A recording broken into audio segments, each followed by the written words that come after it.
மக்களே, மாணவ நண்பர்களே, அனைவருக்கும் வணக்கம். நான் உங்கள் பொன்வேல் பாண்டியன்.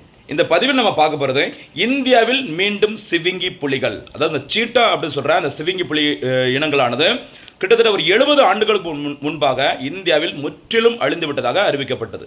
அந்த சிவிங்கி புலிகளை மீண்டும் இந்தியாவிற்கு கொண்டு வருவதற்காக முயற்சிகளை மத்திய அரசு மேற்கொண்டிருந்தாங்க. இந்திய அரசின் ஒரு லட்சிய திட்டம் அப்படிங்கிற மாதிரி சொல்லுவாங்க. இந்த சிவிங்கி புலிகளை இந்தியாவிலிருந்து கொண்டு வருவதற்கு ஒப்பந்தங்கள் மேற்கொள்ளப்பட்ட முக்கியமான ஆப்பிரிக்க நாடுகள் நமீபியா, தென்னாப்பிரிக்கா, போட்ஸ்வானா. சரிங்களா? இதன் அடிப்படையில் 2022ஆம் ஆண்டு அன்று நமீபியா நாட்டிலிருந்து முதல் முறையாக ஒரு 8 சிவிங்கி புலிகளும், அதுக்கப்புறம் தென்னாப்பிரிக்காவிலிருந்து 2023ஆம் ஆண்டில் 12 சிவிங்கி புலி இனங்களும் வரவழைக்கப்பட்டது.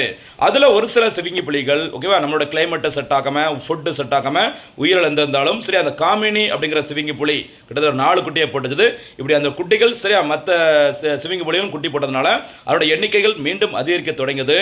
இந்த நிலையில் போட்ஸ்வானா நாட்டிலிருந்து, ஆப்பிரிக்காவின் போட்ஸ்வானா நாட்டிலிருந்து ஒரு 8 சிவிங்கி புலி இனங்கள் இந்தியாவிற்கு வரவழைக்கப்பட்டுள்ளது.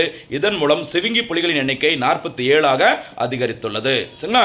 இது பார்த்தீங்கன்னா ரொம்ப ஒரு முக்கியமான சிறப்பம்சம். இந்த சிவிங்கி புலிகள் இனங்கள் ஓகேவா எங்கு விடப்பட்டுள்ளது அப்படின்னு பார்த்தீங்கன்னா குனோ நேஷனல் பார்க், சரி, குனோ தேசிய பூங்கா அமைந்துள்ள மாநிலம் மத்திய பிரதேசம். எவ்வளவோ தேசிய பூங்காக்கள் நீங்கள் படிச்சிருந்தாலும் நியூஸ் பேப்பரில் இப்படி ஏதாச்சும் ஒரு சிறப்பு விஷயத்தில் செய்தியில் வந்ததுன்னா நோட் பண்ணிக்கோங்க. குனோ நேஷனல் பார்க் எங்கேமா இருக்குது? மத்திய பிரதேசம். சரிங்களா? இன்றைய பதிவிற்கான கேள்வி: சிவிங்கி புலி இனங்கள் ஆப்பிரிக்காவின் எந்தெந்த நாடுகளில் இருந்து இந்தியாவிற்கு வரவழைக்கப்பட்டுள்ளது? குனோ தேசிய பூங்கா எந்த மாநிலத்தில் அமைந்துள்ளது? இதற்கான பதிலை தெரிஞ்சவங்க கமெண்ட்ல சூப்பராக சொல்லுங்க. நன்றி.